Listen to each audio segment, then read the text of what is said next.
Assalamualaikum warahmatullahi wabarakatuh. Perkenalkan, kami dari kelompok 3 yang beranggotakan saya sendiri, yaitu Muhammad Abu Hanifah dengan NPM 21220023, dan juga rekan saya yaitu saudari Feren Anissa Adelia dengan nomor NPM 21220007. Nah, dalam video kali ini, kami dari kelompok 3 akan membahas materi mengenai prosedur pengembangan evaluasi pembelajaran. Yang dimana prosedur pengembangan evaluasi pembelajaran ini, dalam kelompok kami akan membahas 6 materi. Nah, materi yang pertama yaitu perencanaan evaluasi. Dan yang kedua yaitu pelaksanaan evaluasi. Dan yang ketiga yaitu monitoring pelaksanaan evaluasi.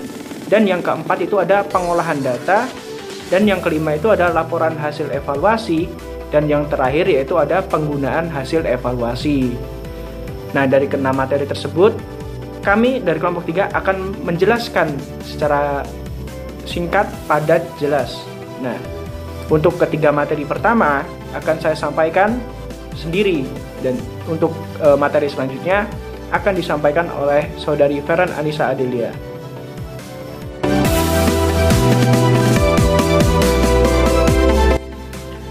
Nah, langsung saja masuk ke materi yang pertama, yaitu mengenai perencanaan evaluasi. Nah, apa sih perencanaan evaluasi itu? Nah, jadi di sini pasti dalam melaksanakan suatu kegiatan, kita itu tentunya harus sesuai dengan apa yang direncanakan gitu. Nah, hal itu dimaksudkan agar semua apa yang kita jalankan, apa yang kita rencanakan, itu sesuai dengan apa yang kita inginkan, atau bisa juga mendapatkan hasil yang maksimal gitu. Oleh sebab itu, maka para evaluator di sini harus dapat membuat perencanaan evaluasi dengan baik. Nah, jadi sebelum melaksanakan evaluasi, alangkah baiknya, alangkah bagusnya kita itu terlebih dahulu melakukan perencanaan evaluasi. Nah, perencanaan evaluasi itu harus kita buat sebaik mungkin agar dalam pelaksanaan evaluasi nantinya agar berjalan maksimal gitu. Di sini menurut W. James Popham 1974 mengemukakan maksud perencanaan evaluasi. Nah, maksud perencanaan evaluasi adalah untuk memfasilitasi pengumpulan data sehingga memungkinkan pernyataan yang valid gitu tentang efek atau hasil dari program, praktik atau kebijakan yang sedang dipelajari. Jadi pada intinya, menurut W. James Popham 1974 ini, perencanaan evaluasi adalah sebagai fasilitas awal gitu, sebagai fasilitas awal untuk pengumpulan data sehingga memungkinkan pernyataan yang valid gitu. Robert H. Davis, DKK 1974 mengemukakan 3 kegunaan dari perencanaan evaluasi. Nah, yang pertama yaitu di sini dijelaskan perencanaan evaluasi itu digunakan untuk membantu untuk mengetahui apakah standar dalam menyatakan sikap atau perilaku itu telah mencapai sasaran atau tidak. Maksudnya di sini adalah perencanaan evaluasi ini untuk membantu kita untuk mengetahui apakah standar dalam perencanaan, standar dalam menyatakan sikap atau perilaku telah mencapai sasaran atau tidak, atau maksudnya di sini adalah telah pas sasaran atau tidak gitu loh. Nah, itu untuk perencanaan evaluasi yang pertama. Nah, untuk kegunaan yang kedua yaitu ada proses awal yang disiapkan untuk mengumpulkan informasi yang tersedia. Jadi kegunaan dari perencanaan evaluasi ini tidak lain tidak bukan adalah sebagai proses awal gitu yang dipersiapkan untuk mengumpulkan atau mengelola informasi yang sudah tersedia nantinya gitu. Nah, untuk materi yang untuk yang kegunaan perencanaan evaluasi yang ketiga di sini yaitu untuk menyediakan waktu yang cukup untuk merancang sebuah tes gitu. Nah, jadi maksudnya di sini adalah dalam perencanaan evaluasi itu kita gunakan untuk menggunakan waktu itu seefisien mungkin dalam melaksanakan evaluasi nantinya. Jadi, secara tidak langsung apa ya, ketika kita membuat perencanaan evaluasi ini, secara tidak langsung kita itu telah membuat acara ini tuh seefisien mungkin gitu, seefektif mungkin gitu. Jadi dalam waktunya tidak memakan waktu yang terlalu banyak gitu. Jadi waktunya hanya menggunakan sedikit waktu tapi hasilnya maksimal gitu. Nah, itu adalah kegunaan dari perencanaan evaluasi menurut Robert H. Davis. Nah,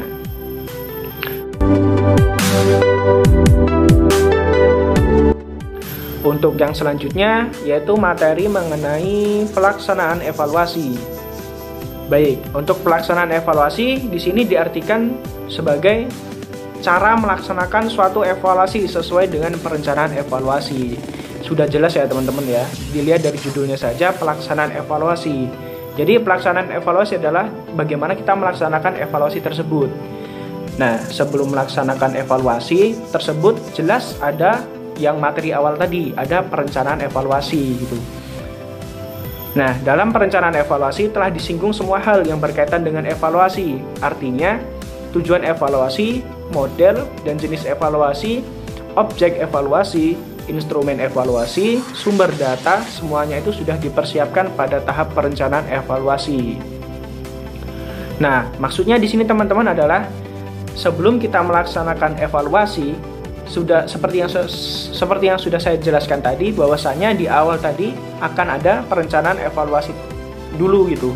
Nah, di dalam perencanaan evaluasi itu sudah mencakup ada tujuan evaluasi, model dan jenis evaluasi, objek evaluasi, instrumen evaluasi, sumber data, semuanya itu sudah dipersiapkan di tahap awal tadi.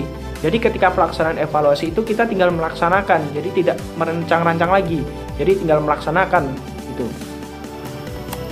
Nah, untuk pelaksanaan evaluasi ini sangat bergantung pada jenis evaluasi yang digunakan.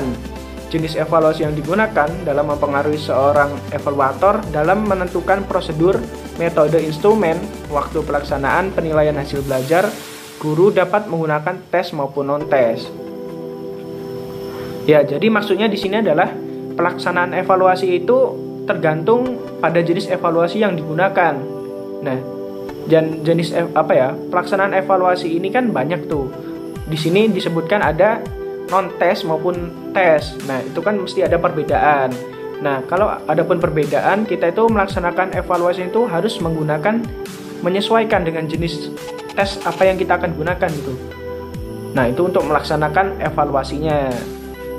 Nah, tujuan diadakannya pelaksanaan evaluasi ini adalah untuk mengumpulkan data dan informasi mengenai keseluruhan aspek kepribadian dan prestasi belajar peserta didik, yang dimana meliputi data pribadi, data tentang kesehatan peserta didik, data tentang prestasi belajar, data tentang sikap dan attitude, dan tentang bakat atau aptitude, adjustment, dan tentang minat peserta didik, dan juga tentang rencana masa depan peserta didik, dan tentang latar belakang keluarga peserta didik itu sendiri. Jadi tujuan pelaksanaan evaluasi itu adalah yaitu tadi yang sudah saya jelaskan tadi, untuk mengumpulkan data-data tadi dan informasi mengenai keseluruhan aspek kepribadian dari prestasi belajar peserta didik. Itu adalah tujuan pelaksanaan evaluasi.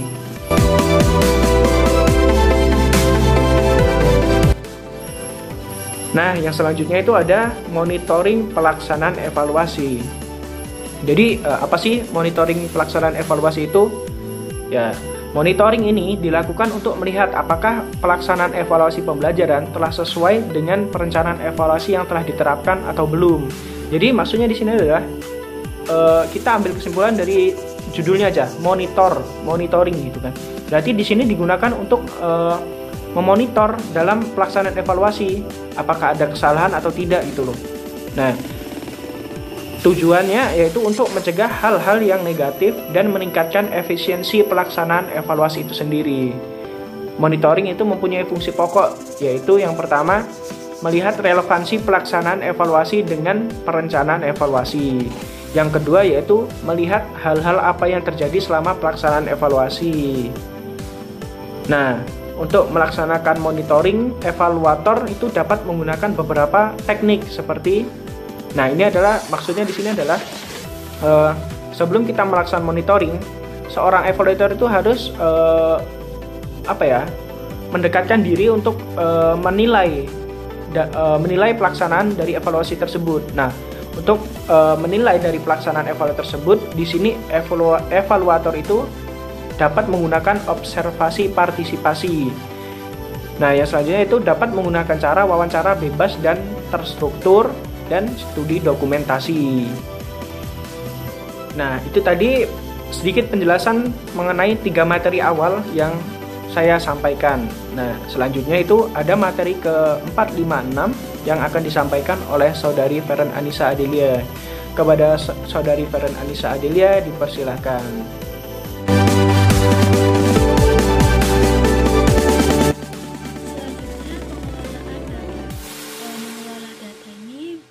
Mengubah wujud data yang sudah dikumpulkan menjadi sebuah sajian data yang menarik dan bermakna. Data hasil evaluasi yang berbentuk kualitatif dapat diolah dan dianalisis secara kuantitatif, sedangkan data hasil evaluasi yang berbentuk kuantitatif ini dapat diolah dan dianalisis dengan bantuan statistika deskriptif maupun statistika inferensial. Di sini ada 4 langkah pokok dalam mengelola hasil penelitian. Yang pertama itu men-skor.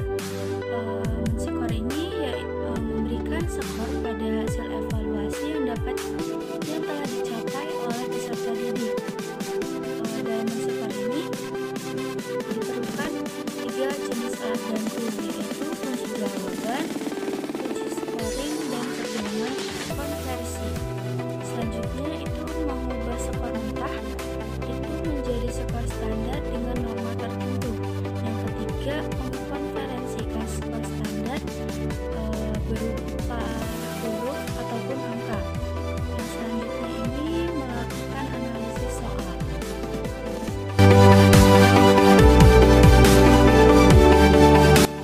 Selanjutnya materi kelima yaitu laporan hasil evaluasi. Pelaporan hasil evaluasi ini harus diberikan kepada pihak yang berkepentingan seperti wali murid, kepala sekolah, pengawas, dan pemerintah. Dengan maksud agar proses pembelajaran ini dapat diketahui oleh berbagai pihak, sehingga orang tua atau wali murid ini dapat menentukan sikap objektif terhadap perkembangan peserta didik. Laporan hasil belajar peserta didik ini merupakan sarana komunikasi antara sekolah, peserta didik, dan orang tua dalam upaya mengembangkan dan menjaga hubungan kerjasama yang harmonis di antara mereka. Ada beberapa hal yang perlu diperhatikan, yakni yang pertama, konsisten dengan pelaksanaan penilaian di sekolah. Yang kedua, membuat perincian hasil belajar peserta didik berdasarkan kriteria yang telah ditentukan. Yang ketiga, menjamin orang tua akan informasi permasalahan peserta didik dalam belajar. Yang keempat itu mengandung berbagai cara dan strategi komunikasi. Yang terakhir, memberikan informasi yang benar dan jelas.